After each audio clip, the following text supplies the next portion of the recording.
evening, folks. This is Barry Chamish. Once again, putting together a really good radio show. Now, last week was weird, and I got lots of complaints about the second guest, and what can you say? There are people who just don't play by rules and go on their own. But the first guest, Phil Nelson, was terrific, and I'm going to have him back as soon as possible. But tonight, we've got Bill Federer. Now, I know him. I get everything he writes, I think, through AmericanMinute.com.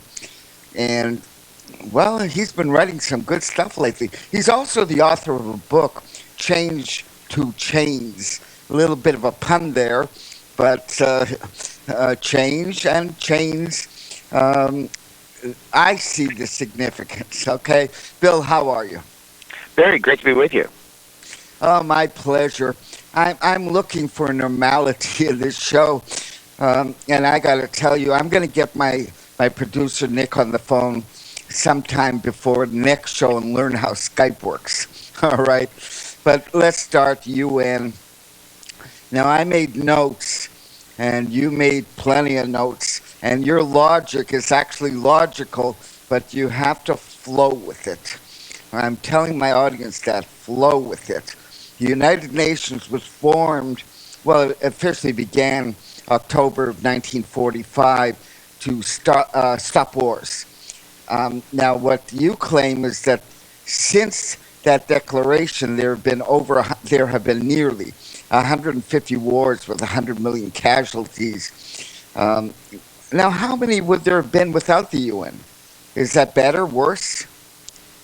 Well, that's hard to determine, but we can see that the UN's stated goal has not been accomplished.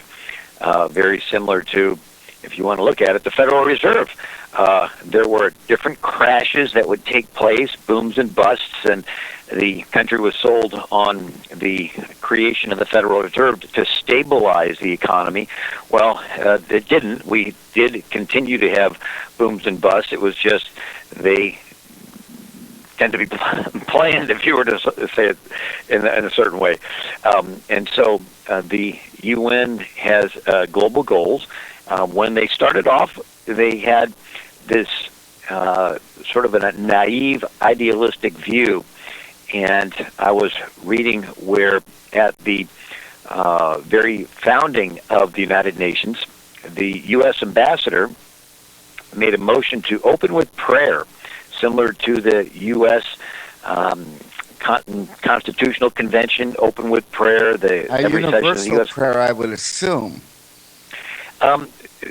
Any type of prayer, but obviously being that Americans made the suggestion that it would be to the God of the Bible, even to this day, 70+% of Americans identify themselves as Christian. Yeah, but the United 2% Nations Jewish. Don't really, you have a lot of other beliefs out there. It should have been a broader international prayer, I think, than a local American prayer. It was turned down, I take it. Right. It was turned down, and so there is no acknowledging of a creator. So the Declaration of Independence acknowledges the creator, but the UN does not. And then we get into the UN Declaration of Human Rights. Oh, let's not jump there yet. Or believe me when I say this, I'm following your logic. That's a jump forward. Let's just start, first of all, with the UN. Now, this is really very sinister, and by any stretch of the imagination. Remember, World War II had just ended. 60 million were dead. Pretty well all my people were dead in Europe. So putting together a UN sounded pretty logical. But the Secretary General of the UN Charter Conference was Alger Hiss. He was American, but he was also a communist, and he was exposed. But he was exposed by a Time magazine editor named Whittaker Chambers. I mean, this is high-level sinister stuff going on here. All right, let's go with Hiss and Yalta and this whole history. So Alger Hiss was the person that represented the United States at the conference where they wrote the UN Charter. And so Alger Hiss played a pretty key position there. And if you trace backwards, he was there at the Yalta Conference, February of 1945. People say, what's the Yalta Conference? Well, that's where President Franklin Roosevelt and Prime Minister Winston Churchill and Stalin of the Soviet Union met, and they had figured the Nazis were about to lose the war, which they did in April of 1945, so this is just a couple months earlier. Actually May, but it's same general area. And the decision was made, how are we going to divide up post-war Europe? And the descriptions of this Yalta Conference vary, but some of them talk about FDR and drinking a fair amount of alcohol, and his way of politicking was sort of your schmoozing, and Stalin was hard-nosed, and he demanded and insisted and pushed, and he ended up getting a large amount of Europe that was put underneath of Soviet communism for 70 years. And the person one of the people that was there assisting Franklin Roosevelt was Alger Hiss. And so in retrospect, you wonder if he had counseled Franklin Roosevelt to give in to Stalin's demands to take a large percent of Europe and make it communist. But Alger Hiss later, as I mentioned, was the representative from the United States at the conference where the UN Charter was written. I've been in the room. It's in the Fairmont Hotel there in San Francisco. They actually have a plaque on the wall and says, in this room, the United Nations Charter was written by 42 some odd countries. And again, no prayer was offered in that room. And the problem is when people have power, they cannot conceive of power being used for bad. And we see this over and over again where, you have political parties, and one political party says, well, if my party gets in power, it's okay to concentrate power into the hands of the government because we're in charge of the government. Unfortunately, they're leaving a precedent behind them. A good one is, to track this, is Ronald Reagan wanted to eliminate the Department of Education. What's the federal government got to do with educating kids in our neighborhood, right? So Reagan wanted to eliminate it. Well, Bush comes along and doesn't eliminate it, but makes it where it's no child left behind. And then Obama comes along and says, well, Republican President Bush had it, so it's okay for me to have the federal government control education. We'll call it Common Core. And so people today are thinking, wait a second, this Common Core is pushing all kinds of stuff that's not good. And they think, well, how did it happen? Well, the Republicans put it in place. And their idea was that since we're in charge, it's okay to concentrate power. The Founding Fathers were very leery of concentrated power. Oh, I got to stop you or you're going to lose. We'll go back to that. And people, you understand this is a very lively mind, okay? And we can get lost. But let's stick with UN for now. Or believe me when I say this, it's for our own good. Let's finish off, first of all. Come on, a senior editor of Time magazine is posthumously glorified by Reagan, given a Medal of Freedom. I'm telling you, my gut instinct says there's something sinister going on here. That's my gut instinct. What do you say? Well, it was a very publicized trial, and it went on for months and months. In the 1948 was the trial. Wait, that was Cohen. The attorney was he was a Jewish guy. Remember something Cohen? I don't recall that offhand, but I'm sure a quick search can pull that up. But oh, don't worry about that. In short, it was very publicized, and again, that to me doesn't mean everything. Look, the fact is, a senior Time magazine editor exposes the Yalta and Secretary General of UN Charter Conference as a communist. What on earth is going on? Don't you have any vetting system? Yeah, well, it's quite interesting, especially the Time magazine. I mean, you would think that something that is this well known of a magazine would have a patriot as the top of it, but the all the way back to Plato, the controlling of communication is important for the philosopher king. It's important for dictators to control the media. But anyway, Whittaker Chambers was the person. He had again after World War II and the beginning of the Cold War, some of these other communist spies were being identified and killed systematically, and Whittaker Chambers saw how he was in line to be one of those killed, and so he decided he would snitch. And so he went to the federal government and said, I want to turn myself in. And he began to name names and describe individuals and circumstances and connections in such detail that the government said, this guy's credible. And where would he have lived that he'd be next in line? Where was he living? He was living in the New York area, if I'm not mistaken. So why should he be next in line to be wiped out? Oh, he just saw some of his contacts, his spy contacts, were being killed. Okay. And so the people that he would, carry on his spy meetings, rendezvous with, and this one would be killed, that one would be killed, and it's like, somebody's tracking down the spy circles. Well, he dies, and President Ronald Reagan awarded him the Medal of Freedom March 26th of 1984. He said, at a critical moment in our nation's history, Whittaker Chambers stood alone against the brooding terror of our age. He became the focus of a momentous controversy in American history that symbolized our century's epic struggle between freedom and totalitarianism, a controversy in which the solitary figure of Whittaker Chambers personified the mystery of human redemption in the face of evil and suffering. I'm wondering this whole story. Okay. Reagan chose to honor him. I assume he was defamed in some way if he was standing alone against evil and suffering. Several books were written, and he describes in detail his contacts and the code name for Alger Hiss.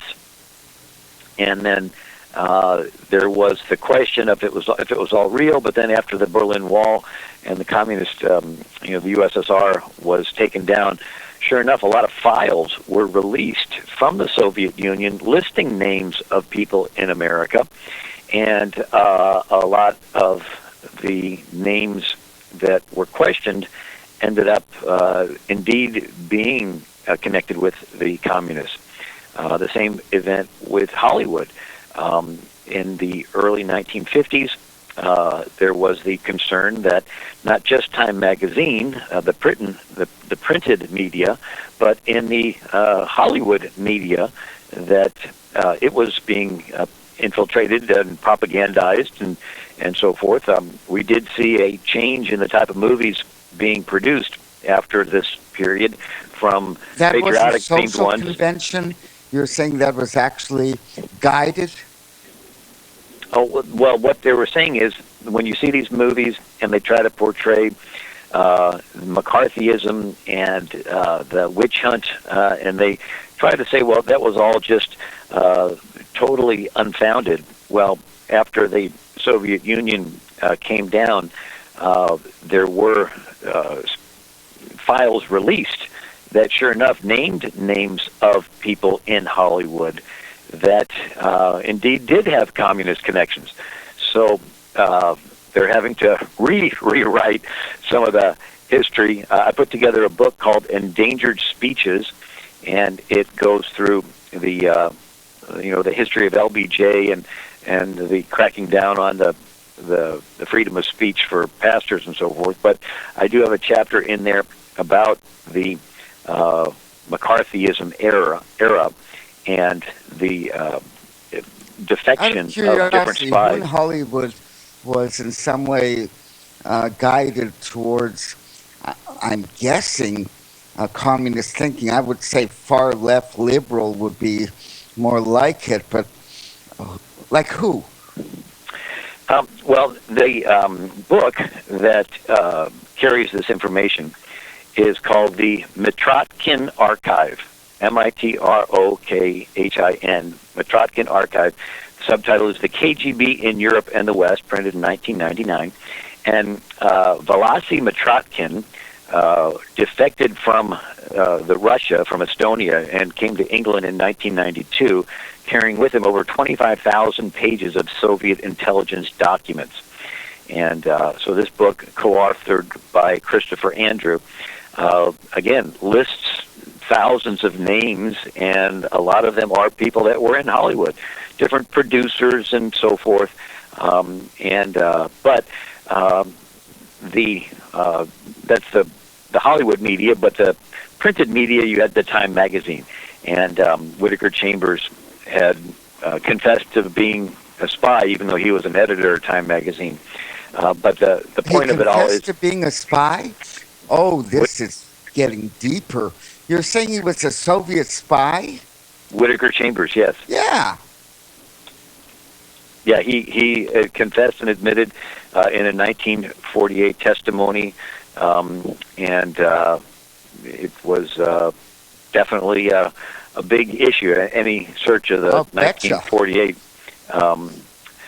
But, it sort of ties in because during this period in America, in Chicago, you had out-and-out communist organizers, and one of them was Frank Marshall Davis.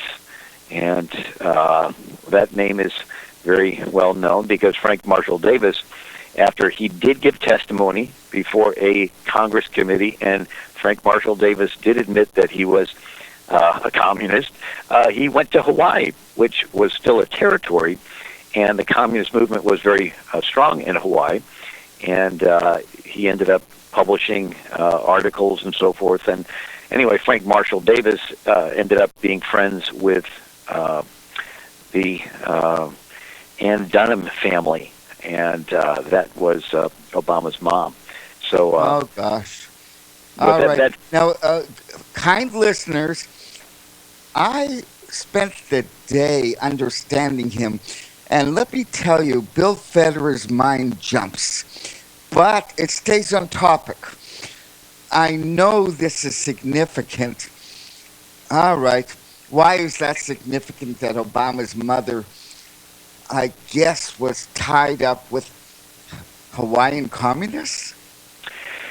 Yeah. The Investor's Business Daily had an article August 5th of 2008, and it wrote of Frank Marshall Davis as Davis was a member of the Moscow-controlled Communist Party USA, according to the 1953 report of the Commission of Subversive Activities of the Territory of Hawaii. And so Frank Marshall Davis include Don Ho, I take it. Could be, I don't know, but there was a Honolulu Record was a magazine, and Harry Bridges was the head of it. And matter of fact, it's actually mentioned in a Time magazine article of July 19th of 1937. But without getting off on that track, we do have after. Last question before we go to a break. Now that you started it, is this influence the communist influence of Hawaii before it became a state? Obama's mother was, are you saying, a member of it? Obama's mother's parents were in Hawaii and were friends with Frank Marshall Davis. Frank Marshall Davis wrote a weekly column called Frankly Speaking for the labor magazine Honolulu Record, and it very clearly advocated for communism. And so in 1956 is when the House on Un-American Activities Committee concluded that the Honolulu Record was a front paper for the Communist Party. And it stated, Mr. Davis's columns defends communists and attacks capitalism with the same vigor as columns appearing regularly in the Daily Worker and other communist magazine. And so Frank Marshall Davis left Chicago, went to Hawaii, was publishing communist articles in a magazine that our government called the front paper for the communist movement there, and Frank Marshall Davis was friends with the Dunhams, and it was Ann Dunham who was the president's mother. All right, that's good stuff, actually. Unexpected, but as I said, your mind works wonders. It really does. There's another piece of trivia. People, look it up. We are archived at libertyarchives.com. I know you're not catching everything, and actually, that was good stuff. All right, leave it at that. Look, Bill, we're going to take a very short break, but we have to get back on the UN, or all my reading's for nothing if we don't get back to our subject. So, first thing, before the break, plug your book. When we get back, I'll plug mine.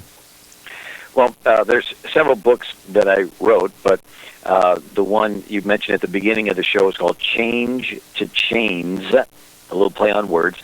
It's the 6,000-year quest for global control, and I highlight how almost all of human records, back to the beginning of human writing, we see kings, and they go by different names: Pharaoh, Caesar, Kaiser, Sultan, Tsars, and that's the norm.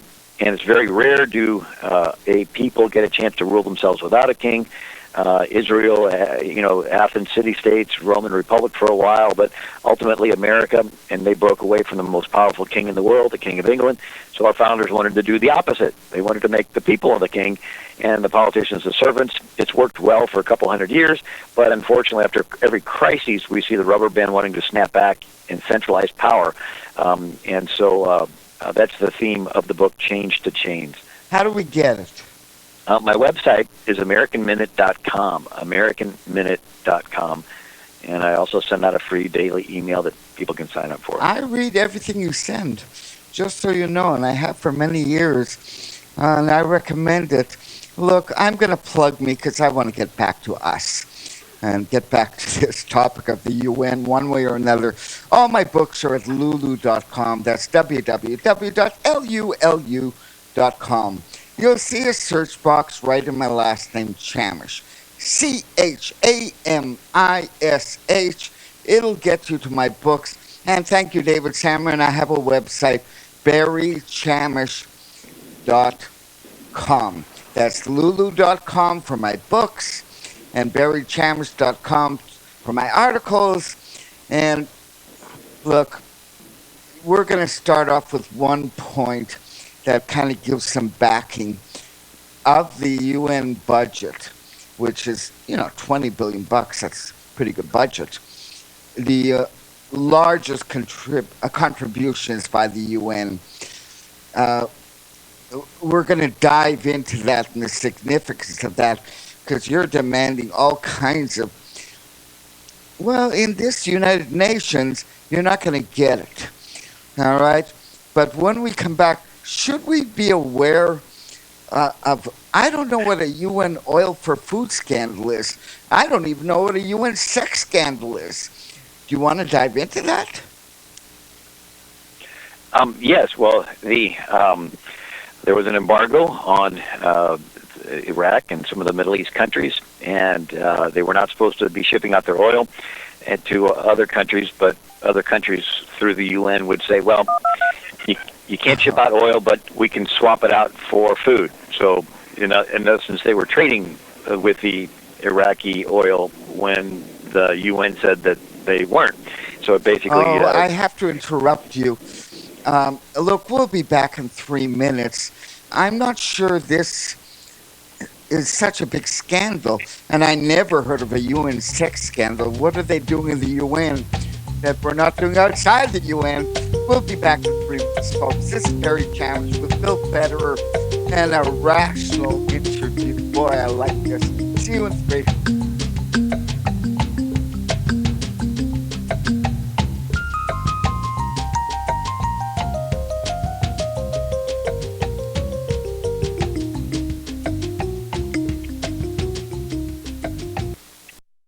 Visit crosstheborder.org, CROSS, crosstheborder.org, to get your print EPUB or PDF version of the book, The Rapture Will Be Canceled. That's crosstheborder.org. I know you all want answers, and believe me, so do I, and I'll do my best to get them.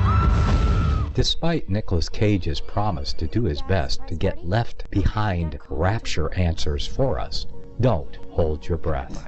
Not everyone believes Left Behind is true prophecy. Some may even regard as conspiratorial the mainstream re-release of the Left Behind movie with actor Nicolas Cage portraying the main character as an attempt to further reinforce in the minds of all this perception of false prophecy in order to condition the masses for the play about to begin. If you want true Bible prophecy answers, get the book, The Rapture Will Be Canceled.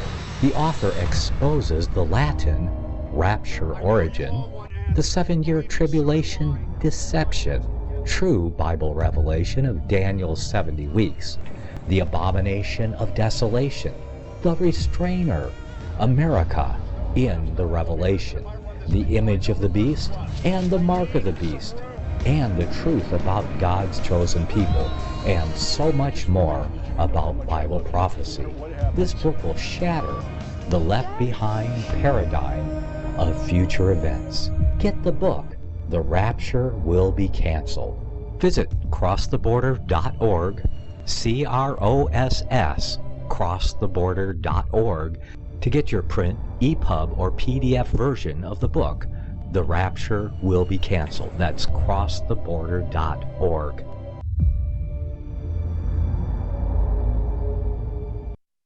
Gold and silver is tremendously undervalued. Global demand vastly exceeds mine supply by more than 60% annually. There is little in the financial world more certain than a coming explosion in the prices of gold and silver. The U.S. dollar continues to lose value and respect as the world's reserve currency. Our nation faces challenges on many fronts, and a day doesn't pass without another economist bringing forth warnings of impending economic calamity. There has never been a better time than right now to acquire physical gold and silver. Discount Gold and Silver Trading was founded on the principles of truth and honesty. We believe in providing a quality product, quality service, and most importantly, competitive pricing. We provide all forms of precious metals, including American gold, silver, platinum, and rare investment and circulated coins. Silver bars, rounds, and 90% silver bags are on hand for the silver investor. Gold self-directed IRAs are available. Call Discount Gold and Silver Trading at 1-800-375-4188. Toll free, that's 1-800-375-4188.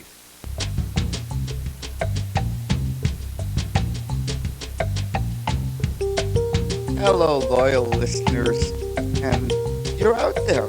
I'm shocked with you from response, even to last week's show. You're out there. Now, look, let's just finish this quickly. Is the UN sex scandal in any way juicy? Because we have to return all the way to 48. What happened at the UN?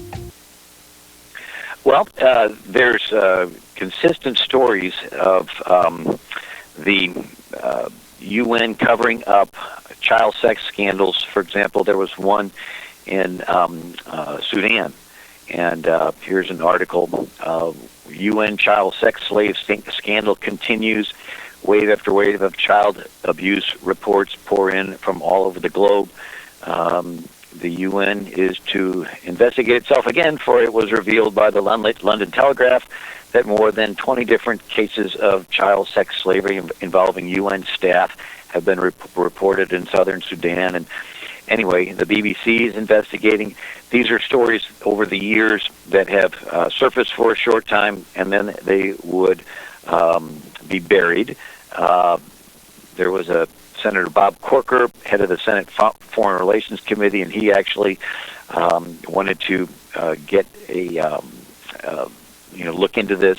So those are stories that are available, but it was after this incident of the UN sex for food scandal, or oil for food, and then the sex scandal that caused the an investigation into the United Nations. I bring that up in my article to let us get another glimpse of the UN that you don't normally get from your daily news. And so as a result of this, there was pressure put on the United Nations to release its first internal audit in 2005. So the United Nations was getting billions of U.S. dollars, and there was no audit as to where these dollars are going. Are they going for sex slavery things, or are they going for what? Nobody knew. And so they were forced to produce their first audit. The land and for the result of that audit was what? Were there changes? That's up for debate, but at least it shines a little light on it. There's the land for the UN building was donated by the Rockefeller family, and so there is the globalist intentions that have been there from all the way back to the League of Nations. We had industrialists in America, and when Woodrow Wilson started pushing through higher taxes and so forth, the industrialists wanted to shelter their income, and they began to move it overseas. And when Franklin Roosevelt raised the taxes through the roof, it caused more of this being moved overseas. Are you saying if the League of Nations was passed, there wouldn't have been World War II and the Holocaust? No, the League of Nations was a precursor to the United Nations. It was an attempt to have a one-world government, and for America to surrender its sovereignty to this global governing body. And we had a bunch of senators that said, no, we're not going to do that.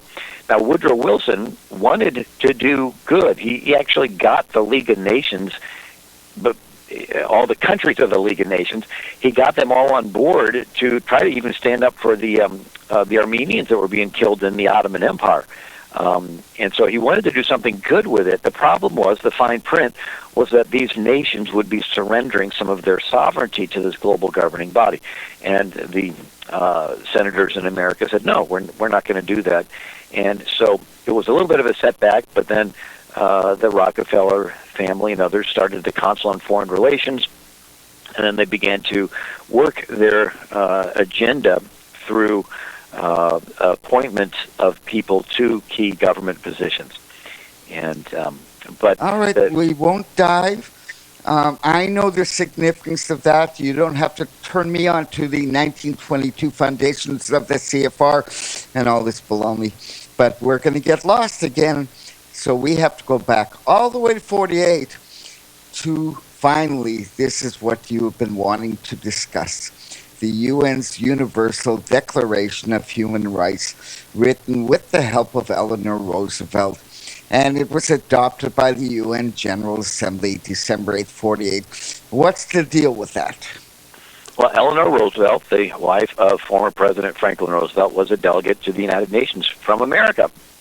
And she put a whole lot of effort into this document called the Universal Declaration of Human Rights. And it delineates all kinds of rights, that people cannot be forced to support political parties, that they can't be moved or arrested without due process. And it's just really great in all that, except it's missing one vital ingredient. Don't the creator. Remember, Muslims don't necessarily go with Eleanor Roosevelt's creator. Right, and so or for that matter, Buddhists, and it goes on and on. Right, so in our Declaration of Independence, we list rights to life, liberty, and pursuit of happiness, but we give their source as the Creator. All men are endowed by their Creator with certain inalienable rights. Now, first of all, that's a biblical idea. In Islam, all people are not endowed. First of all, Allah loves the Muslim who is submitted, but Allah hates the infidel who refuses to submit. There's no concept that the infidels are equal to the Muslims.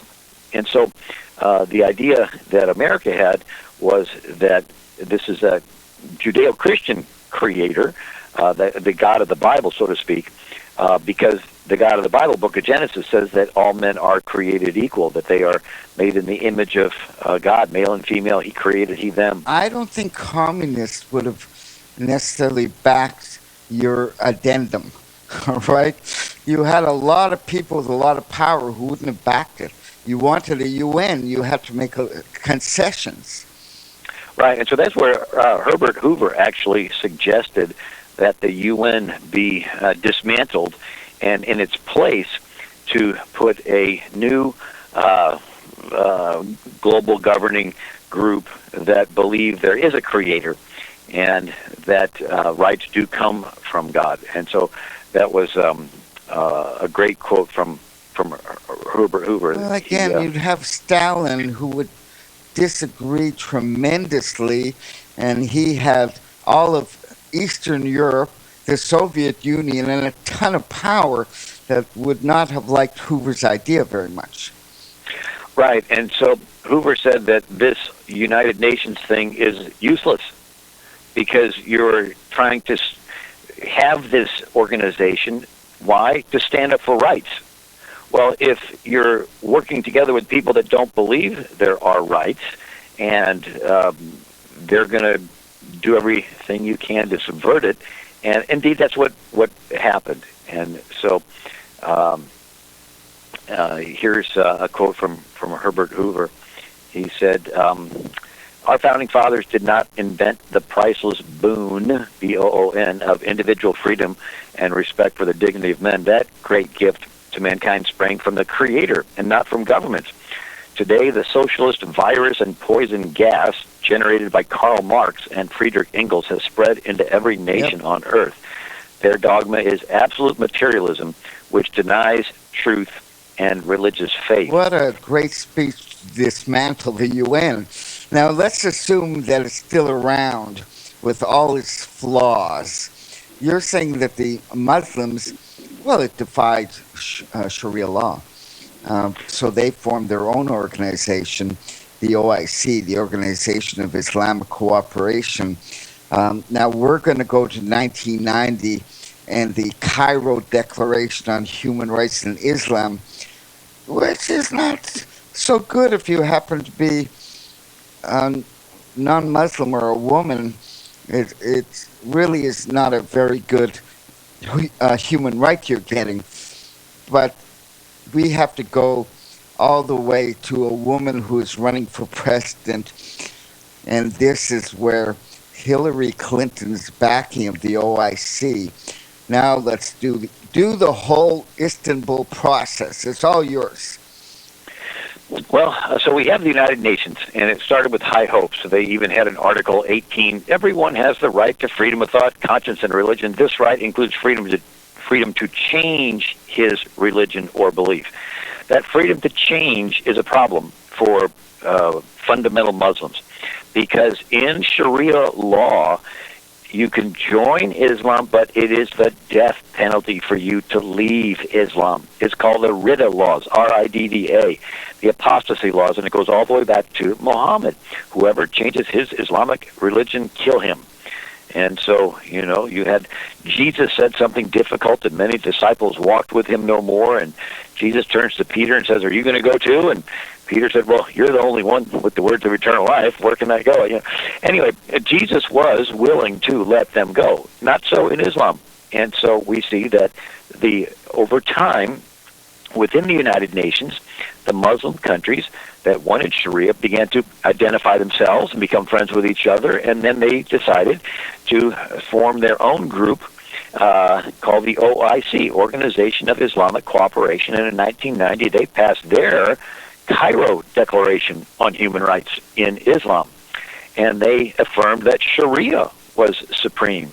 They felt like the laws that Muhammad got from his Allah were divine, and therefore they are superior to every man-made document, including a UN document of human rights written with the help of Eleanor Roosevelt. And so the Sharia law says to cut off the hand of a thief, where the UN document says you're not supposed to do corporal punishment, cruel, and so Sharia law, again, has the death penalty for those that leave Islam, punishing women who are victims of rape. I know it's hard for us in the West to get our mind around this, but in the West, if a woman is raped, they brought it on somehow. Right. So in the West, if a woman is raped, the law punishes the rapist. In Islamic Sharia law, if a woman is raped, she not only is the victim of the rape, she gets whipped 100 times for having allowed herself to be used as a tool of Satan to tempt the man. So the woman not only gets raped, she gets punished for being raped, and then it's a shame to her family. And so even if she survives the punishment, a lot of times her own family will kill her because they're so shamed by this. I wouldn't admit to being raped then. I just keep it a secret. Well, that's what they mostly do. They keep it a secret, and they live with that shame. And so, again, you can, in the Muslim world, you can rape a woman, and there's no consequences for it. Sharia law allows men unless to she be gets pregnant. And well, then she gets killed if she's pregnant, because then it shows that she was not a virgin. Catching on. And so that's why women have to wear the burqas to look unattractive on purpose, because if they look attractive and raped, it's their fault. In Sharia law, a woman is not supposed to leave her house without a male relative, because if she's by herself and the Muslim man thinks her figure looks pretty and he rapes her, it's her fault. By extension, including her rapist. Say it one more time. By extension, the male could be her rapist. Yeah, but it would be rare for a woman to be raped by a relative, although that could be possible. In Sharia law, it is allowed to beat the wife, and there's all these hadiths and Muslim scholars who talk about the correct way to beat a wife, and you're supposed to beat her all over her body, but not on her face. In this way, Allah is showing honor to the woman, and then in Sharia law, they want to censor speech insulting Islam. So whenever Muslims conquer a country, the country they conquered is forbidden to insult Islam. And the non-Muslims are relegated to a second-class status called dhimmi, D-H-I-M-M-I, dhimmi. And so it used to be the first phase of Muhammad's career is the warriors would attack a city and you would convert or die. And they would have their horses and their scimitar swords, and they would come in and terrorize and kill, and then the rest of them would submit. And they'd say, okay, if you're really submitted, then you cannot insult Islam, and men, get your swords and horses and follow us to the next town. And they would grow and grow. And finally, when Muhammad died, and then Caliph Umar took over as the first caliph, he surrounded Jerusalem. And the Jerusalem had been a Byzantine Christian city, right? So Jerusalem had been Jewish all the way back to David, and then the Romans took it over, and the Romans were pagan, and then finally they killed the Jews, like 1 million of them in the conquest, and then they made the Temple Mount Capitoline, Jupiter, and so forth, and they made it a crime punishable by death for a Jew to come within sight of the city. And then the Byzantine or the Roman emperors lightened up a little bit and let the Jews come in once a year to pray at the Wailing Wall on the date that the temple was destroyed. But nevertheless, it was once the Roman Empire became Christian and Constantine had converted to Christianity, then Jerusalem had been a Roman Christian city, and it had been that way for about 3 centuries. Until the Caliph Umar surrounds Jerusalem. And it's a 3-month siege, and the Byzantine bishop stands on the walls of the city, and he is willing to broker a deal. And what's the deal? Well, instead of convert to Islam or die, the third choice is you got to be a dhimmi, a second-class citizen, where you had to ransom... Yeah. And you had to ransom your life once a year. And you had to pay this enormous jizya tax, where you would bring the gifts to the Muslims. They would grab your beard and shake your head and slap your face, and they would take the gift, and the goal was to keep you humiliated and keep you beat down so you wouldn't try to plan any type of revolt. You had to... not name your kids Muslim names. You couldn't dress like a Muslim. You couldn't bewail your dead loudly. You couldn't walk past bring your dead past a Muslim, grave. This is what the Romans did. Okay, I won't go into it, but Jews lived with this for a long, long time, and they found ways to live around it. But let's go to Secretary of State Hillary Clinton. In December of 2011, had a 3-day closed-door conference with the OIC to support something called the Istanbul process. Let's go into that. What did she support in December of 2011? Well, from 1990, the starting of the OIC, up till 2011, the Muslims were pushing for Resolution 16/18. It's a UN resolution to criminalize speech insulting Islam universally.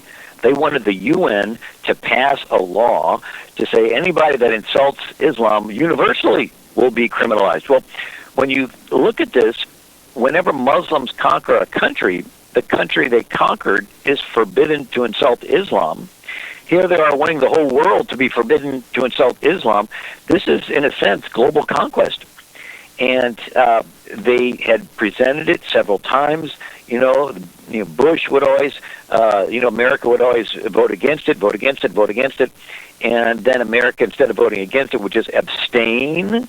And then Hillary has this meeting, December 12, 2011, and they are talking about what? Resolution 16/18. They wanted to pass this universal criminalizing of speech insulting Islam, but they had to go about it a different way. And so their goal was that if there's a crisis that can be blamed on people using free speech, then they can say, well, you can't yell fire in a movie theater and claim you got freedom of speech to yell fire because people could get trampled and killed. And so your free speech is limited if it's going to cause a crisis. And so the Istanbul process is if there can be crises. Yeah, the logic is... That was the logic of accepting Sharia law. You're shouting fire in a theater? Right. So if somebody uses their freedom of speech and Muslims don't like it and they riot and they kill and destroy, then instead of blaming the Muslims, you blame the person that yelled fire, the person that used their free speech. And so it began this effort to want to criminalize anybody that insulted Islam, that caused the Muslims to get all upset. Now, just to show you the idiocracy of that mindset, imagine there's a daycare center, and there's a teacher for a class, and they got all the little kids, and the teacher says, okay, everybody, get along. And then there's some rich guy that brings little Johnny to the principal and says, here, I want to give a lot of money to your daycare, and here's my little Johnny. And so the principal walks little Johnny into the classroom and says to the teacher, this is little Johnny. We want him to have a really good time here because the dad's rich and we need the money. Anyway, so the teacher says, okay, little kids, here's our new classmate, Johnny. We want everybody to be nice to him. And then, little Johnny starts pushing the other kids around. And then they say, well... We're talking about the Secretary of State, I guess the second highest ranking American government official is negotiating to accept something called the Istanbul process. And by the way, the chairman of the IOC chairman, he has a weird, difficult name. I'm not sure I can... Oh, boy, it's a tough one. Nonetheless, I'm going to give you the quote. Ekmelettin İhsanoglu, there, best I could do. The Istanbul process initiated with Secretary of State Hillary Clinton must be carried forward. It's American state policy, this Istanbul process. Well, yeah. Hillary Clinton committed to putting it in place. They gave several speeches thanking Hillary for her offer to help. The goal I was getting at with my analogy was this little Johnny kid pushes everybody else around, and the teacher goes to all the other kids and says, well, you must have done something to offend little Johnny. And so instead of saying, little Johnny, you need to control yourself, it's everybody else in the whole daycare have to be really, really careful not to do something to get little Johnny upset. And so that's the concept of, instead of blaming the Muslims that are rioting, you blame the people that used their freedom and insulted the Muslims and whipped them into a frenzy. That's the Istanbul process. And we saw how in Europe there was a Danish cartoon, and what was the response? It was to pass laws in the EU to limit people from using their free speech if it could be considered insulting to Islam. And so in the months after the meeting with the OIC, strangely, Hillary's State Department ignores repeated requests for security from Ambassador Chris Stevens. Right. Maybe it was oversight. Maybe she didn't see the emails. Maybe nobody had communicated to her. Maybe, she was just totally oblivious to what was happening under her watch. But nevertheless, the requests were ignored. The attack happened on September 11th, 2012, and no attempt at sending help was done. The next morning, without skipping a beat, Hillary Clinton's State Department blames a video of people insulting Islam.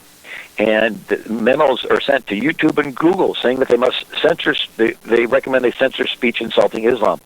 And Hillary gives speeches saying, well, we got to stop people from insulting Islam.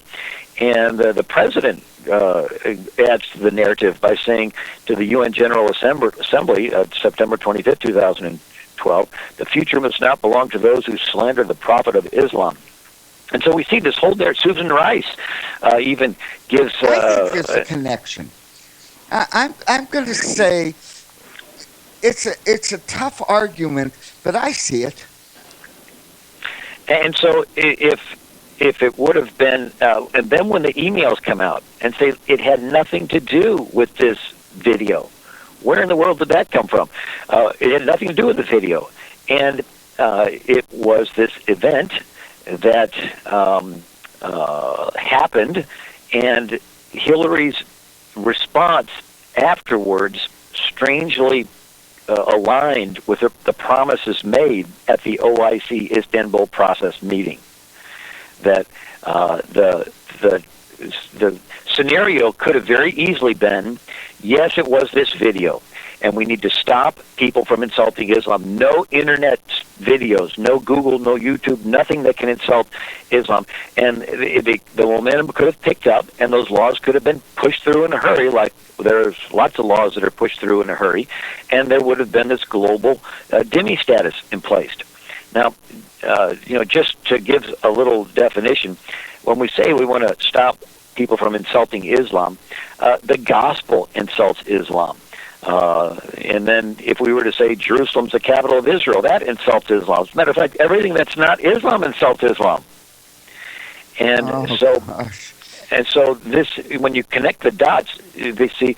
Now, the Judicial Watch made some Freedom of Information Act requests. Now, this is serious. I'm thinking maybe we should wait till the beginning of the next hour. This is serious. And I've been trying to follow it.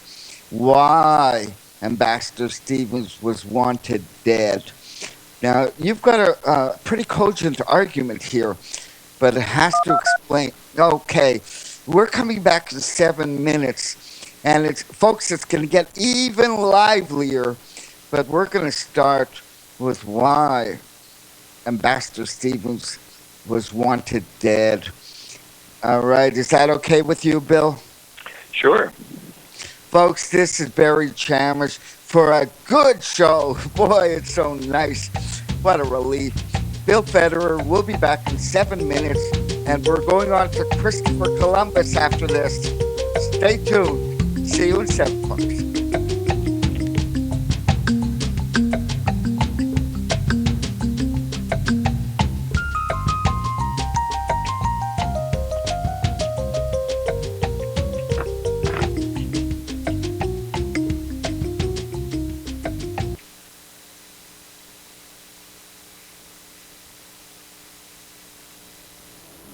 Since the beginning of time, kings have sought it, nations have fought for it. It has been traded, it has been borrowed, it has been purchased, it has been stolen. There's a reason for it. To secure the blessings of liberty to ourselves and to our posterity. Invest with the security of gold and silver. Call Discount Gold and Silver Trading at 1-800-375-4188 or visit discountgoldandsilvertrading.net. Listen to Financial Survival with your host, Melody Cedarstrom, right here on FirstAmendmentRadio.com at 4 p.m. Eastern, or 1 p.m. Pacific Time. Visit discountgoldandsilvertrading.net or call Discount Gold and Silver Trading at 1-800-375-4188. Toll free 1-800-375-4188.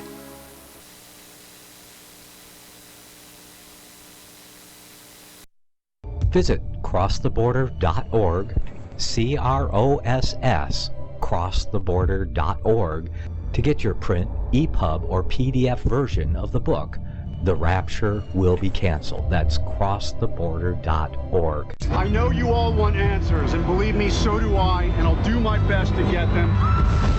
Despite Nicolas Cage's promise to do his best to get left behind rapture answers for us, don't hold your breath. Not everyone believes Left Behind is true prophecy. Some may even regard as conspiratorial the mainstream re-release of the Left Behind movie with actor Nicolas Cage portraying the main character as an attempt to further reinforce in the minds of all this perception of false prophecy in order to condition the masses for the play about to begin. If you want true Bible prophecy answers, get the book, The Rapture Will Be Canceled.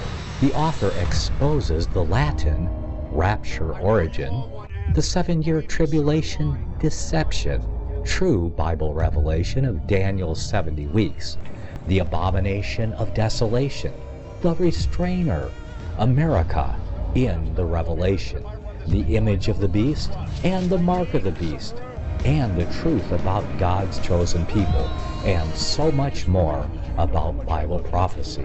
This book will shatter the Left Behind paradigm of future events. Get the book, The Rapture Will Be Canceled. Visit crosstheborder.org, CROSS, crosstheborder.org, to get your print, EPUB, or PDF version of the book, The Rapture Will Be Canceled. That's crosstheborder.org.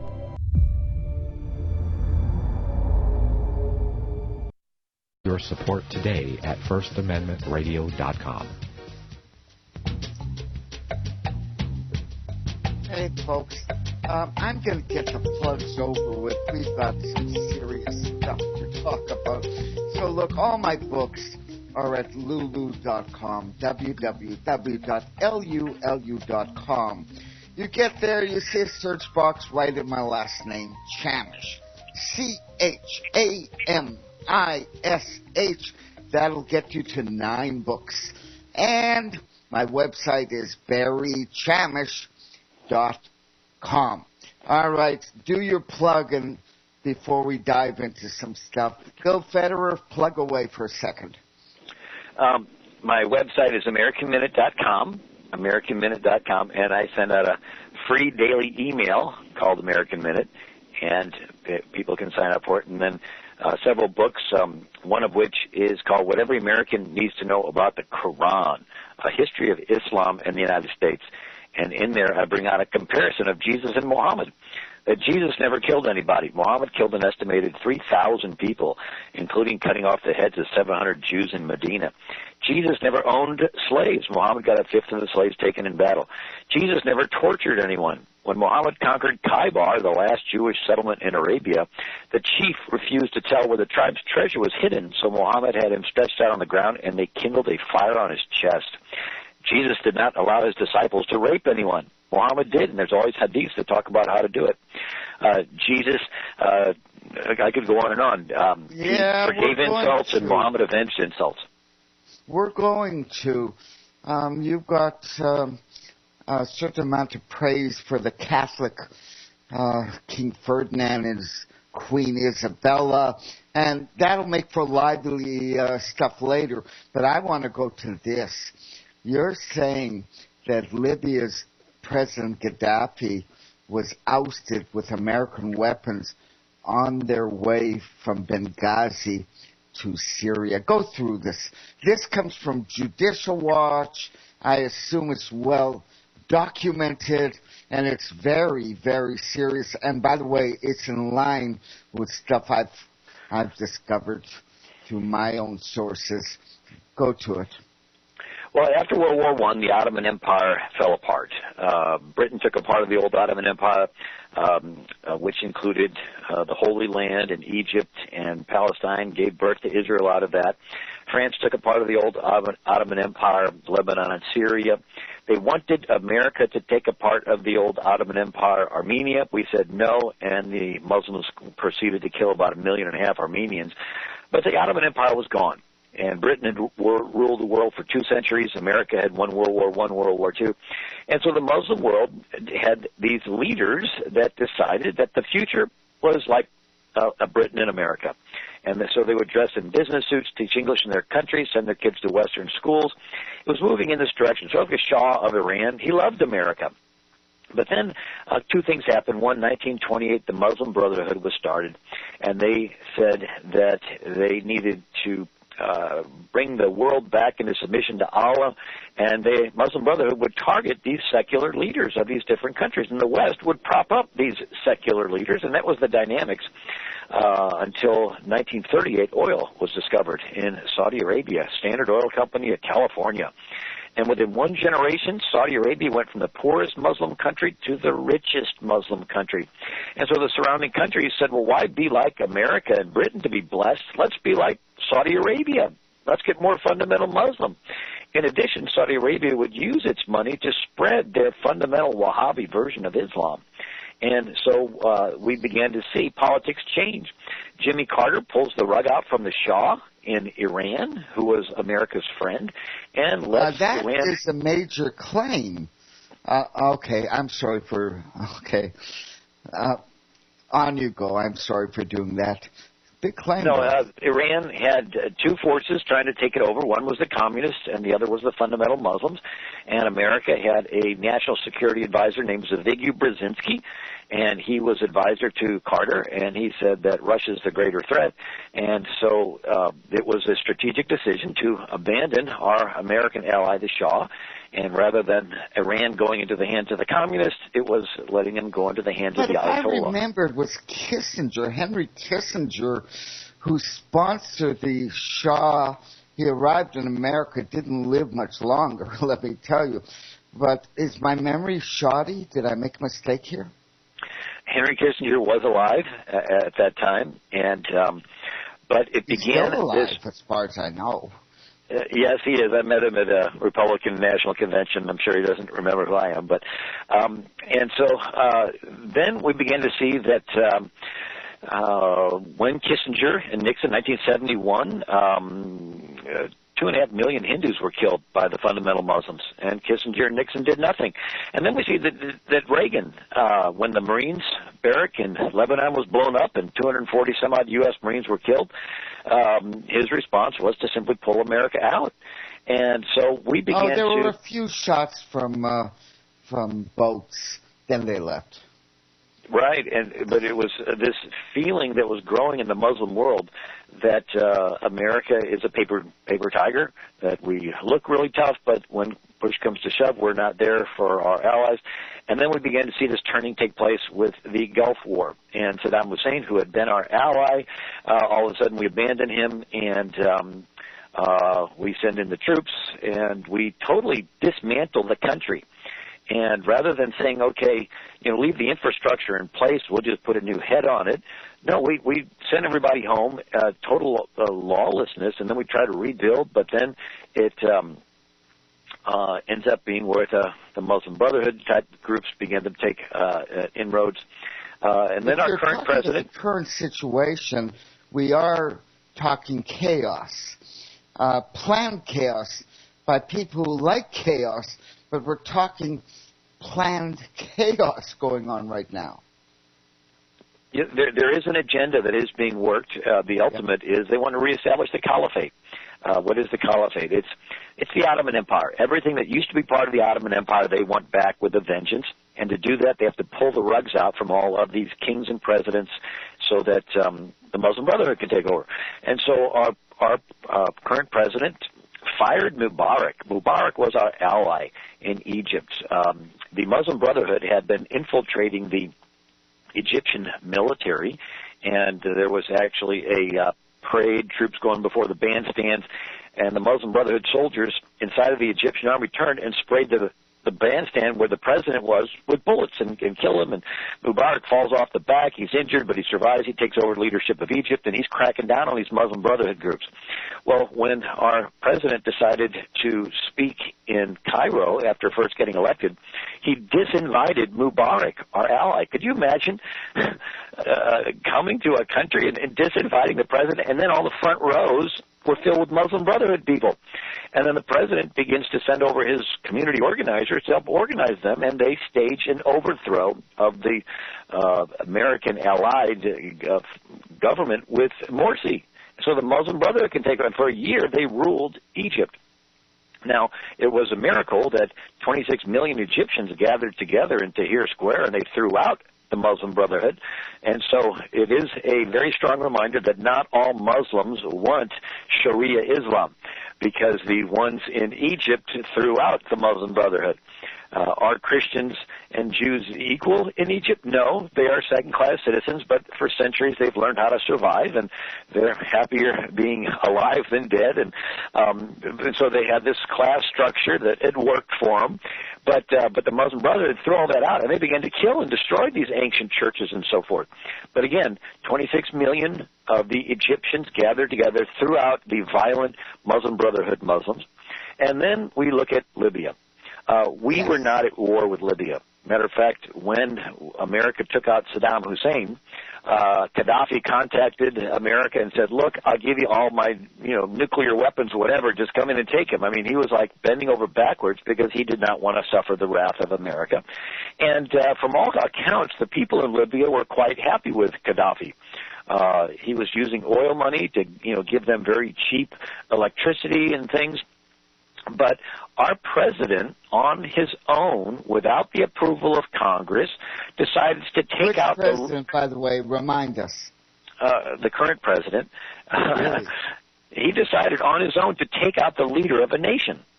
When in history does this happen, where one leader decides to take out a leader of another nation, and there's no declaration of war? Libya had not declared war on America. I mean, you look at the pseudo charges that were brought up as an excuse to go in there, and people can't even remember. I mean, what was he doing that was wrong that the people were so... Anyway, they get rid of Gaddafi. Why? So the Muslim Brotherhood can take over Libya. Their goal is to reestablish the caliphate. People, there were phantom, not F-15s, I think. It doesn't matter which plane, but American planes bombed Libya out of nowhere. Very hard to explain. Why? What was the pretext? What do Americans believe happened with their Air Force bombing Libya? Yeah, how is America better off now than then?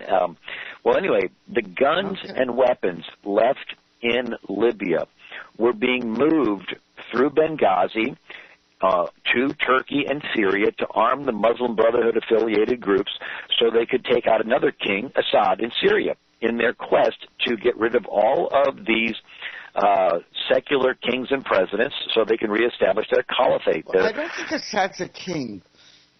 Maybe a dictator. Right, he's a president. I mean, the terms... interchangeable. I got you. Yeah, you have a prime minister of China who acts more or less like a dictator. So the names are not Kim Jong-un, right? I mean, he of the People's Republic of North Korea. So what you're saying, I'm going to keep you on target. You're saying America was shifting arms from Benghazi to Assad's opponents in Syria who became ISIS. Now, let's do this slowly. It's a major argument here.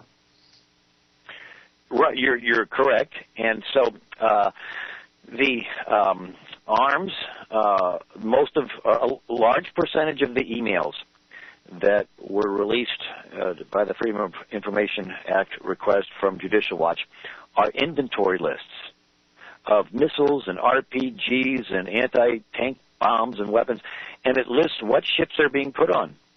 and they're mid-sized ships, and they're going to mid-sized ports in Turkey and in Syria. Not the great big ports, but the smaller ports that are less observable as to what actions are going on, and where these guns are going. And they were being used. So Hillary's emails was keeping a very close list of what's happening. Now, whether this was us saying, well, gee, we just happen to be observing this. We weren't in favor of it. We were just observing it. It's like, that's sort of a stretch. I mean, these are American weapons. You are Americans over there. You know all about it. And anyway, and so it does fit in with the plan of arming these groups to take out Assad. And when Russia comes, and remember John Kerry said... Wait a minute. Bigger than taking out Assad, you're saying establish the whole damn caliphate. That's, right. They're calling it ISIS and ISIL, and they're, the ancient term for it is caliphate. Now they're just calling it the Islamic State. But, it's the political geographic area controlled underneath of Sharia Islam. And they have one ultimate leader, and that's the Caliph. That's after Muhammad died, the Islamic State was ruled by the Caliph, so they call it the Caliphate. And so these guns are being moved in a gun running operation, sort of fast and furious. People forget Eric Holder is in contempt of Congress because the evidence was clear that he was supplying guns from America to drug dealers and drug gangs in Mexico. So here's our government supplying guns to gangs. And it's like, what do we think they're going to do with these guns? Maybe shoot them? Maybe kill people? And then blame it on somebody in America is funneling guns to these gangs, and so we're going to take, track and collect everybody's guns in America because somebody's doing this. But nevertheless, that's what... It's a strategy. I'm not sure that last point is right on target. What I'm very concerned about, what did Ambassador Stevens know? Why was it essential he not be rescued? Is it true that America is opposed to Assad and is, in fact, supplying ISIS? Well, those are very good questions, and the evidence does point to the fact that these are American guns. These are American Humvees, American Toyota Jeeps, and they are now in the hands of ISIS. And the reports from the news are, well, these fell into their hands. It's like, okay, accidentally? That's what the government is saying. So here, a year and a half ago, our president decided the war in Iraq and Afghanistan was over. And he had all our troops go home. Mission accomplished, brought them home. We've left the military bases there with all the weapons. We didn't destroy them, like after World War II, and they pushed all these old planes into the water. We just left them there. And so our government's response is, these weapons fell into the hands of ISIS. And then there's reports that there was a secret training camp the CIA ran in Jordan where Americans were... This is stuff I got. Yes, American special forces, but also the IDF, the Israelis, were training the first troops who became ISIS together. All right, I'm sorry. I shouldn't do this. Yes, there was a training camp in northern Jordan. And so the idea was that Assad's the bad guy. We got to train some insurgent group that's going to overthrow him.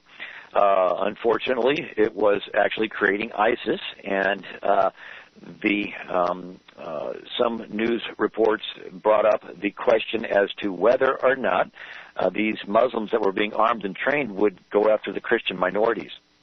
And the thought was, yeah, they probably will, but the bigger picture is that we're going to, isolate Assad, and so it's worth it. And I talked to years ago. You buy that, huh? You buy that argument?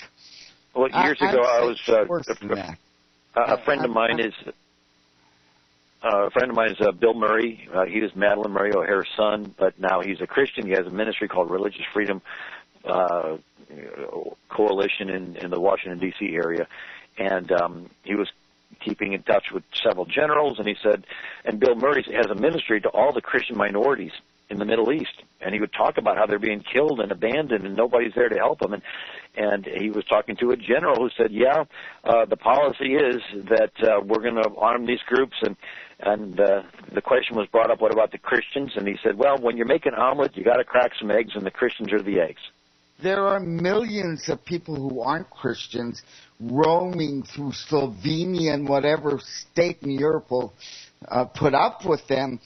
There's a very nasty side effect that really could bring down the EU if they don't figure out what to do about it. Right, and so we've got several parts of the strategy. One is that the American arms and trainings have gone to the group that has turned into ISIS. We rush through funding through Congress to arm Muslims, to fight Muslims. As soon as they get armed and trained, they turn around and join ISIS. It's like, oh, we didn't see that coming.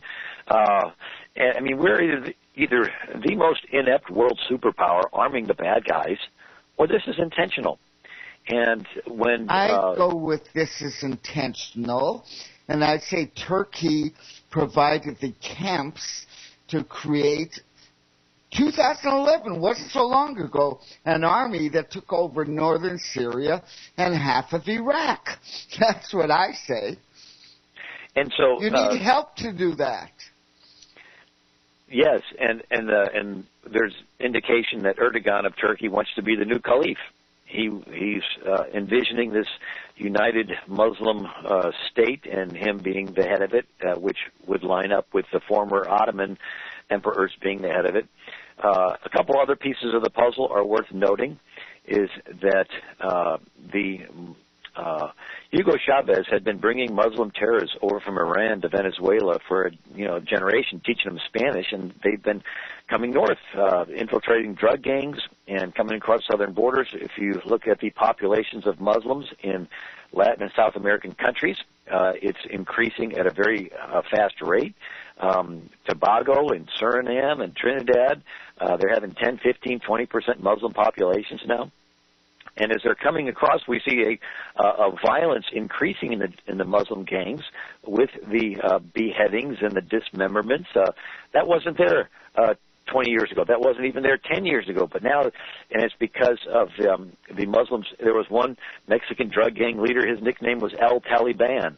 And anyway, and so then there is these children. Remember a year or so ago, there was a crisis of coming across the border of all these children, very similar to what's happening in Europe right now.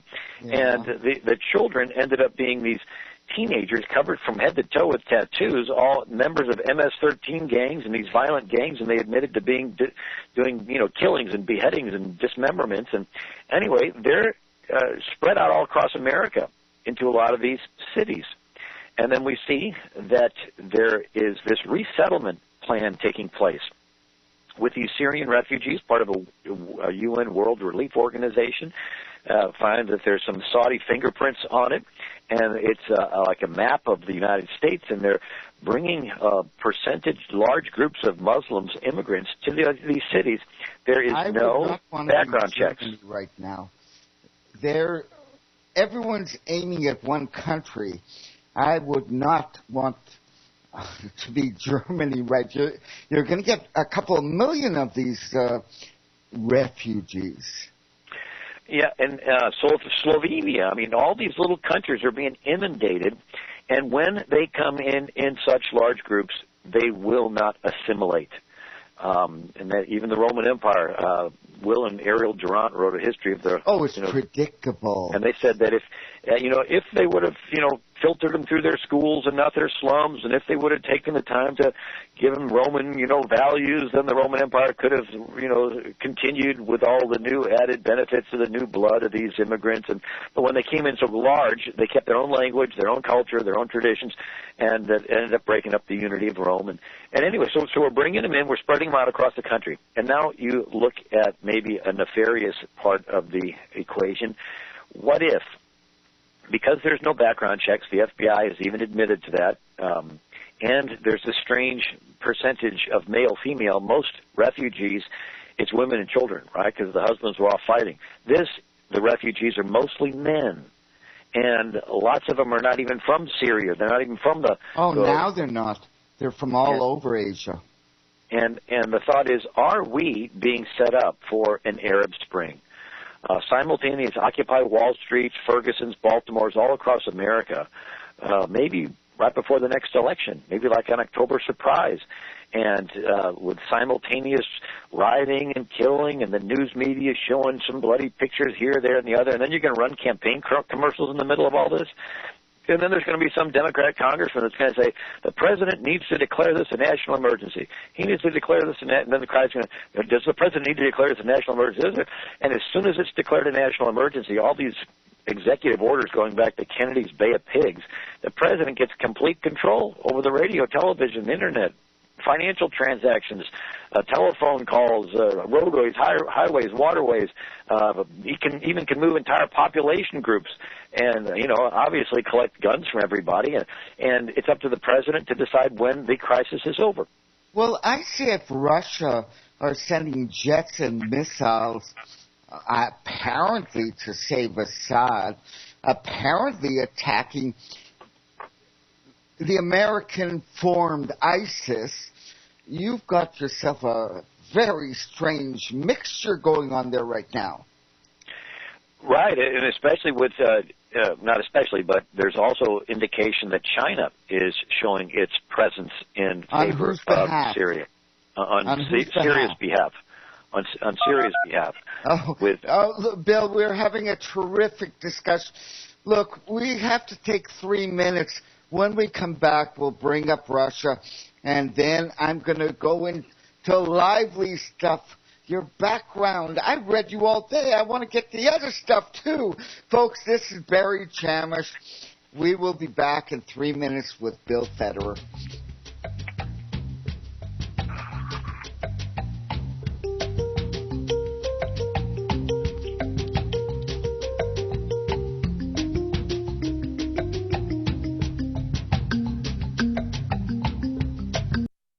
Visit crosstheborder.org, C-R-O-S-S, crosstheborder.org, to get your print, EPUB, or PDF version of the book, The Rapture Will Be Canceled. That's crosstheborder.org. I know you all want answers, and believe me, so do I, and I'll do my best to get them. Despite Nicolas Cage's promise to do his best to get left behind rapture answers for us, don't hold your breath. Not everyone believes Left Behind is true prophecy. Some may even regard as conspiratorial the mainstream re-release of the Left Behind movie with actor Nicolas Cage portraying the main character as an attempt to further reinforce in the minds of all this perception of false prophecy in order to condition the masses for the play about to begin. If you want true Bible prophecy answers, get the book, The Rapture Will Be Canceled. The author exposes the Latin rapture origin, the 7-year tribulation deception, true Bible revelation of Daniel's 70 weeks, the abomination of desolation, the restrainer, America in the Revelation, the image of the beast and the mark of the beast, and the truth about God's chosen people, and so much more about Bible prophecy. This book will shatter the Left Behind paradigm of future events. Get the book, The Rapture Will Be Canceled. Visit crosstheborder.org, C-R-O-S-S, crosstheborder.org, to get your print, EPUB, or PDF version of the book, The Rapture Will Be Canceled. That's crosstheborder.org.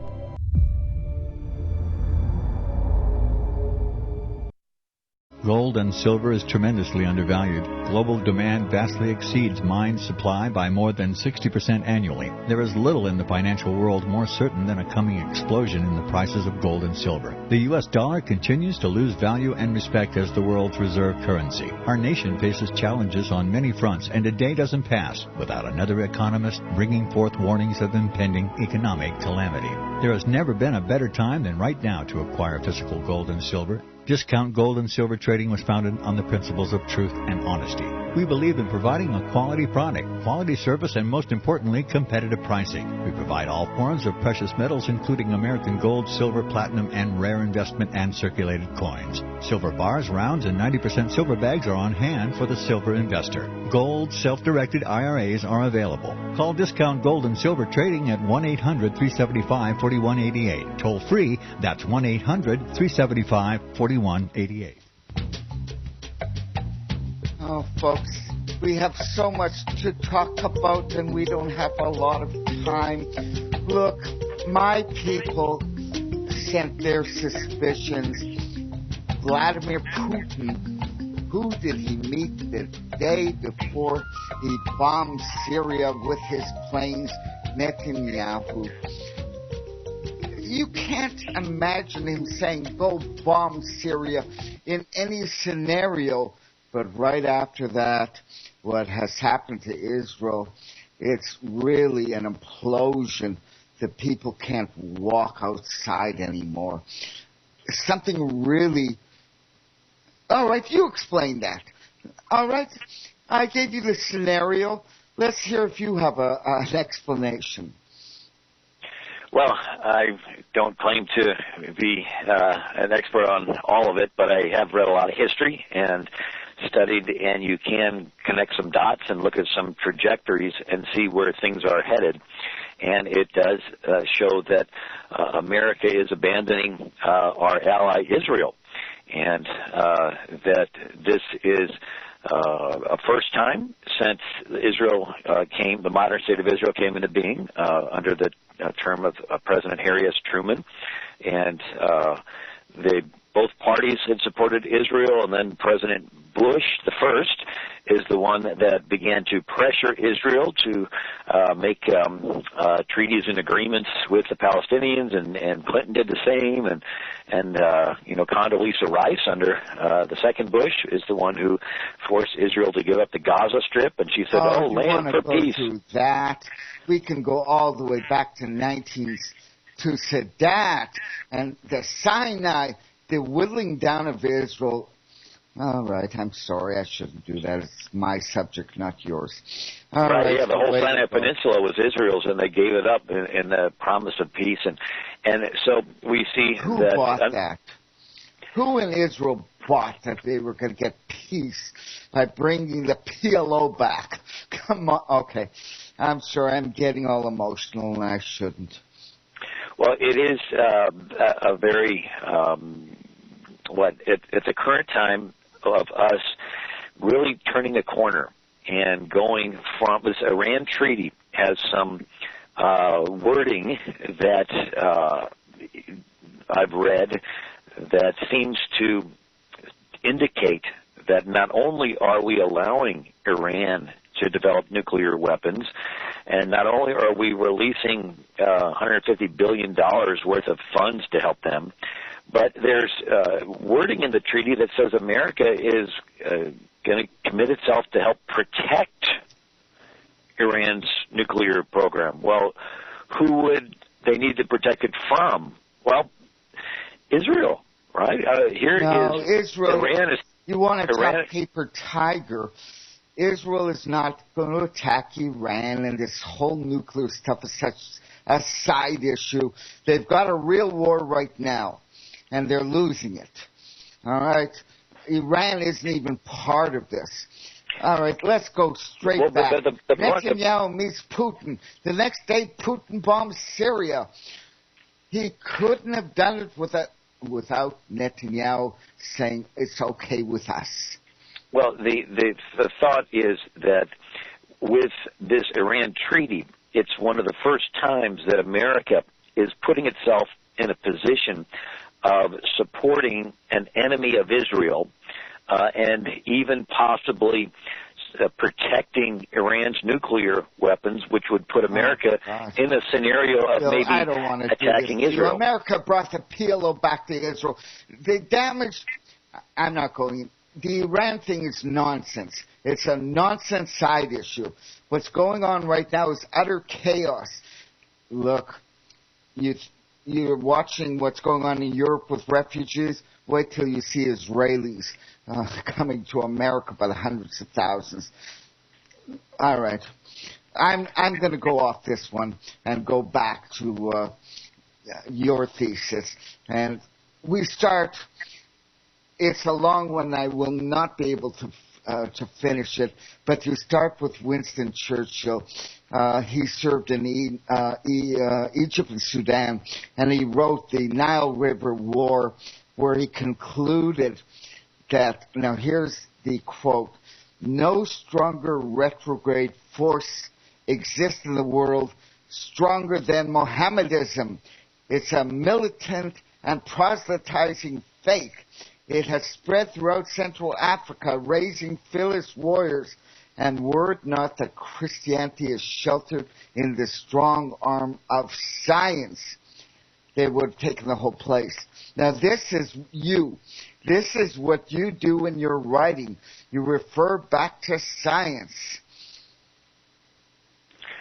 Right, yeah, that was Winston Churchill's quote, and he said that it was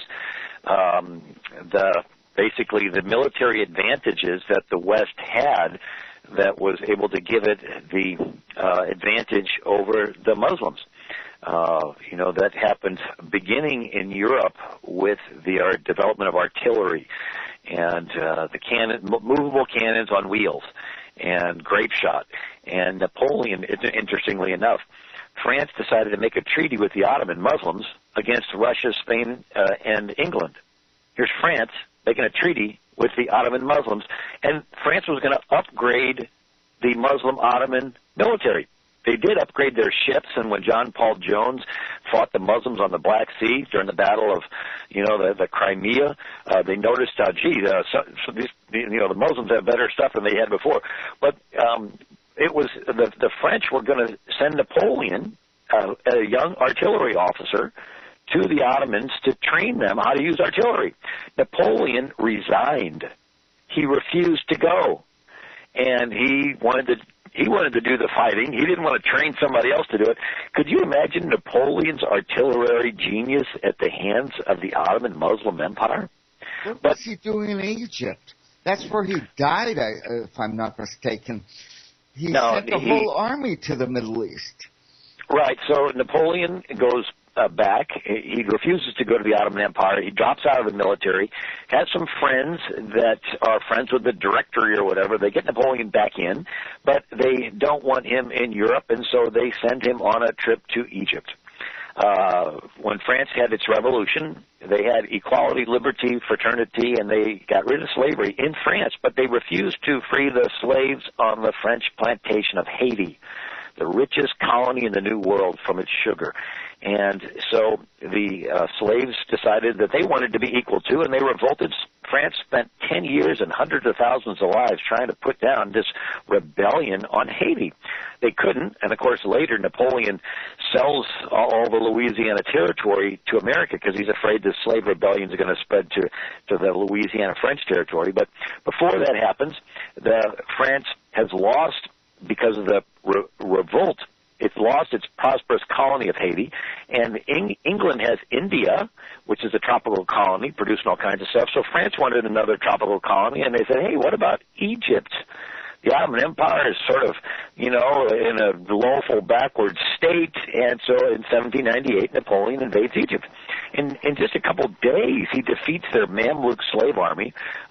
He's marching them across the desert in their single file lines, and the Muslim cavalry, appears over the hill, and they're used to just slicing up a line of soldiers, but these soldiers were trained by Napoleon to immediately at the side of an enemy to break into squares.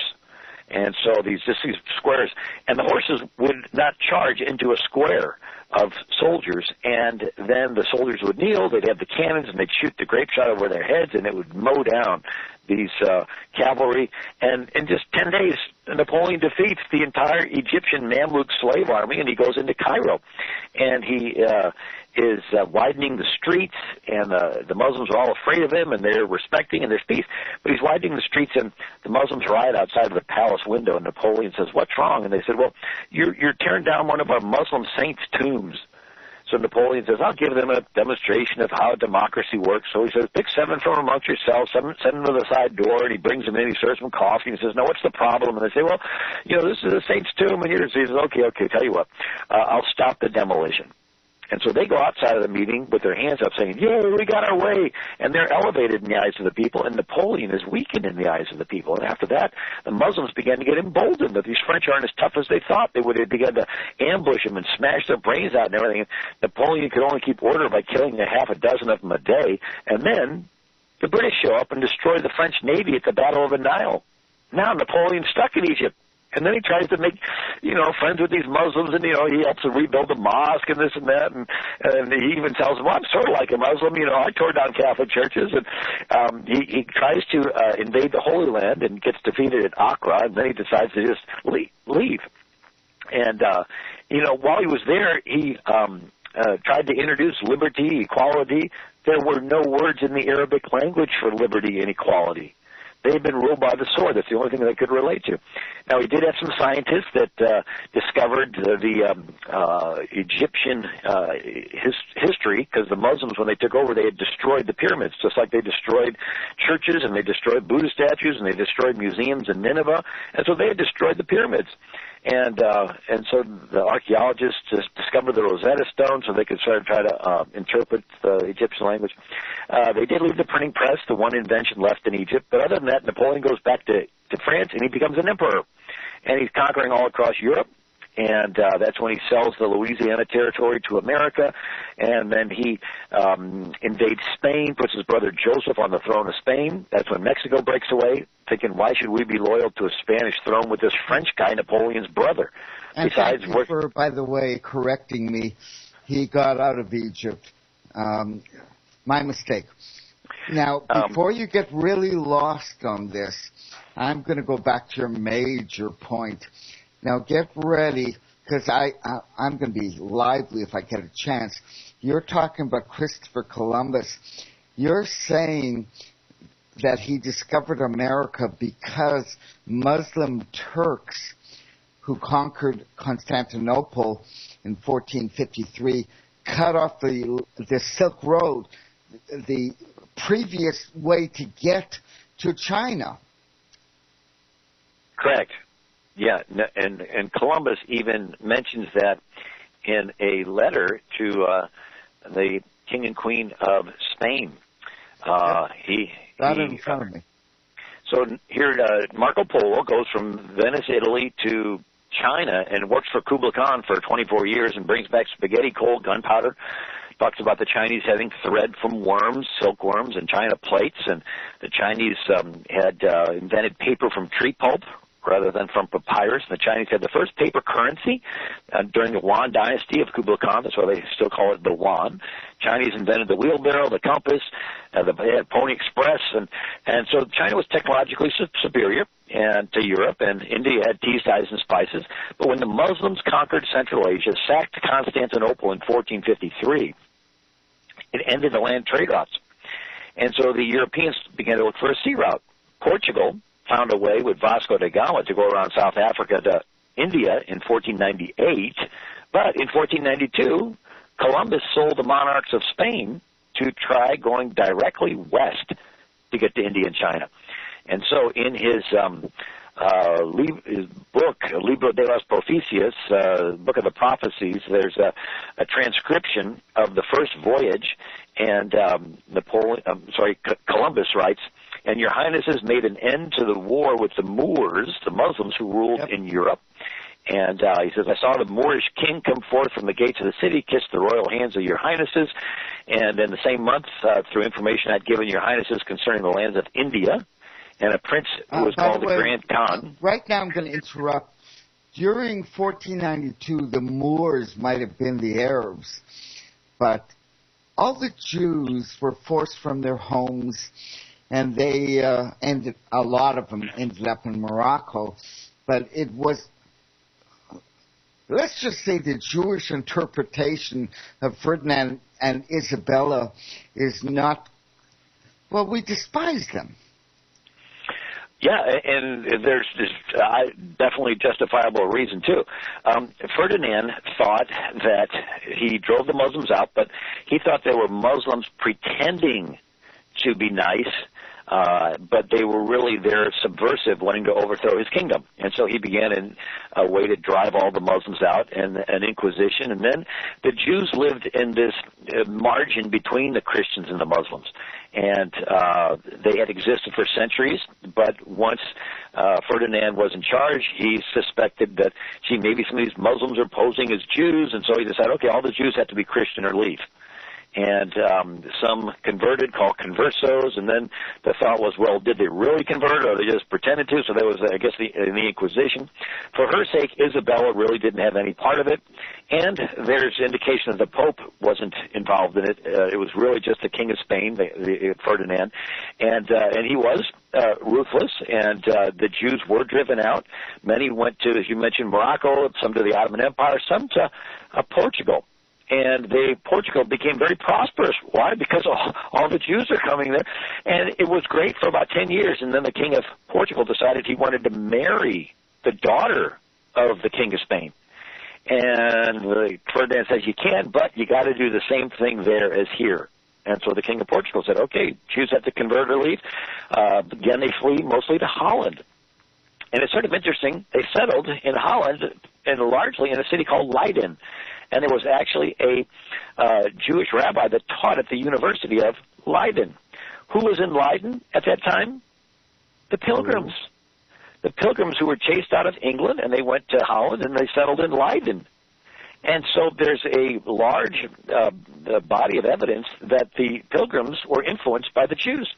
And the writings of the professor, the Jewish rabbi at the University of Leiden, taught Hebrew and Aramaic and even Syriac. And so, who is it? Governor William Bradford of the Pilgrims, in his History of the Plymouth Settlement, he talks about how his greatest desire would be to read the Holy Scriptures in the Hebrew language and so forth. And so the Puritans and Pilgrims began to have a identification with the Jews. And they would write in their writings saying the Jews left the Pharaoh, we're leaving the King of England. They left Egypt, we left Britain. They crossed the Red Sea, we crossed the ocean. They came into the Promised Land, this is our Promised Land. And so there was a famous address given by Harvard President Samuel Langdon in 1788, when New Hampshire was considering ratifying the U.S. Constitution. And they had a deadlock. They recessed for a day of fasting, and they came back, and they were debating whether or not to ratify the U.S. Constitution. 8 states had. They needed one more ninth to make it go into effect. And so the address that Samuel Langdon gave was the Republic of the Israelites, an example to the American states. And he goes back into the original 400 years when Israel was there in the Promised Land, and he talks about how Israel was the first nation to be ruled without a king. When they came out of Egypt, where the Pharaoh controlled everything, and they went into the Promised Land, for those first 400 years, Israel did not have a king. And everyone was equal before the law, and the law said there's no respect of persons in judgment. Believe it or not, this is the beginning of the concept of equality on planet Earth, that wherever there's a king... I'll believe it. Wherever there's a king, if you're friends with the king, you're more equal. If you're not friends with the king, you're less equal. If you're an enemy of the king, you're dead. It's called treason. And that was the norm. And so when Israel, those first 400 years, they came into the Promised Land, no king, no royal family to butter up next to. Everybody is equal. Even the stranger living amongst you is under the same law that you're under. You compare this to the Islamic Sharia law, where the stranger has no rights compared to a Muslim.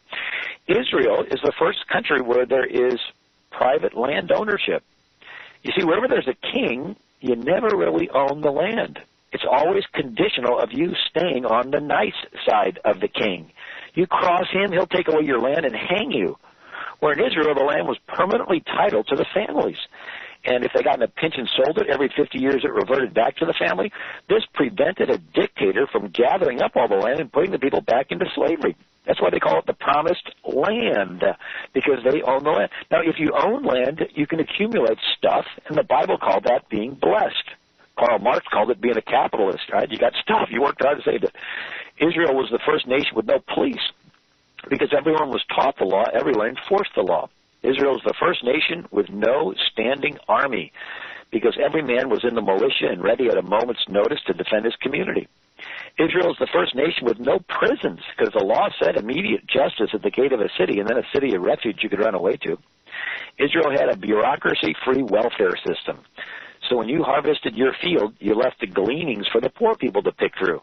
This way the poor were taken care of without some big government bureaucracy collecting all the money and doling it back out to those that can help them get reelected, Israel had a system of honesty, which became a basis for commerce, because the law said that the Lord hates unjust weights and measures, and God hates lying. And so when you're doing a business deal with somebody, you can take their word, and this became a basis for commerce.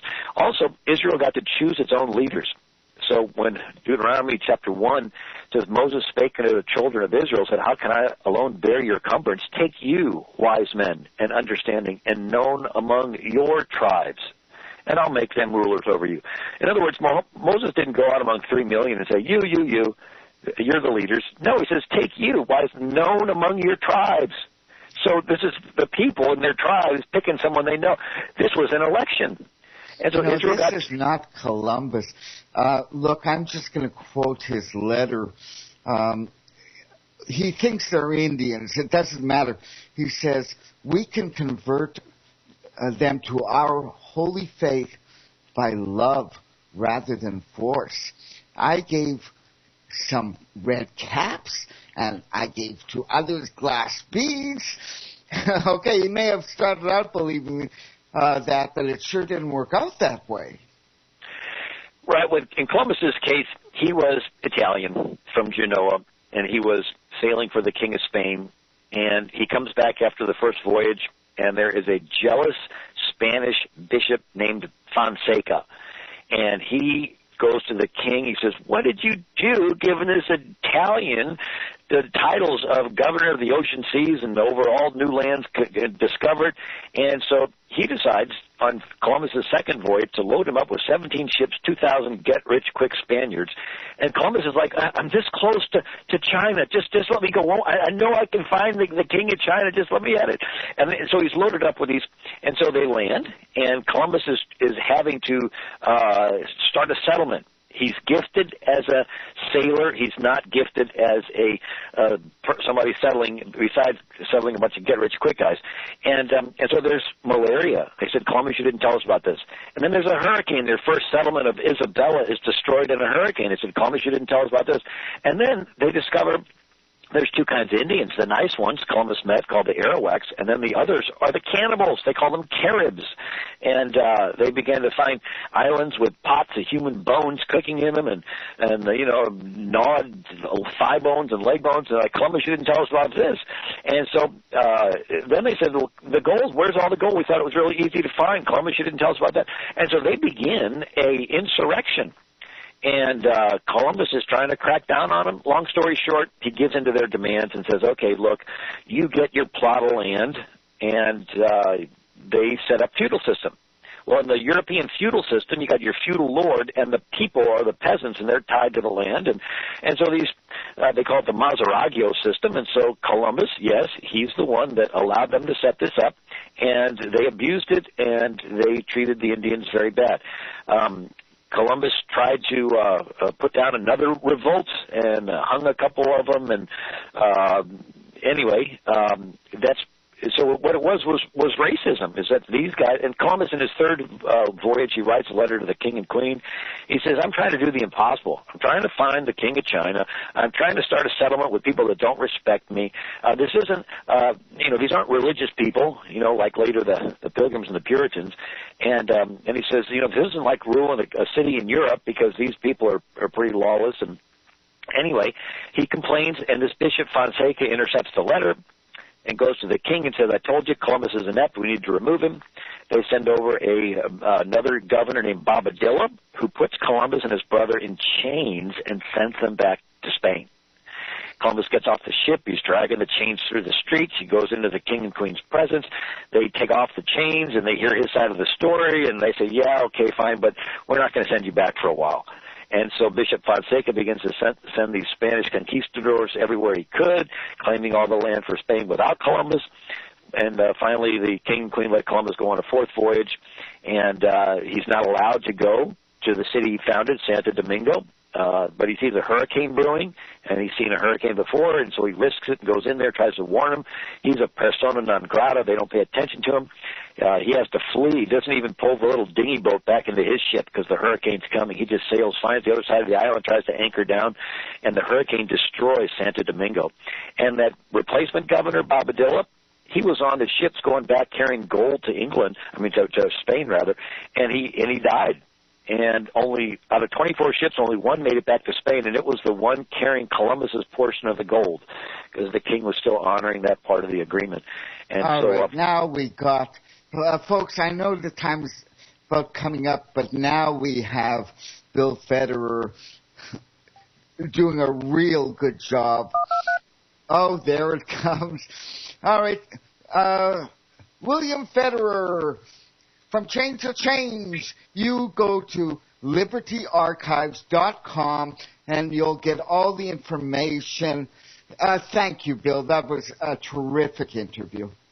Thank you, Barry. Anytime. See you later, folks.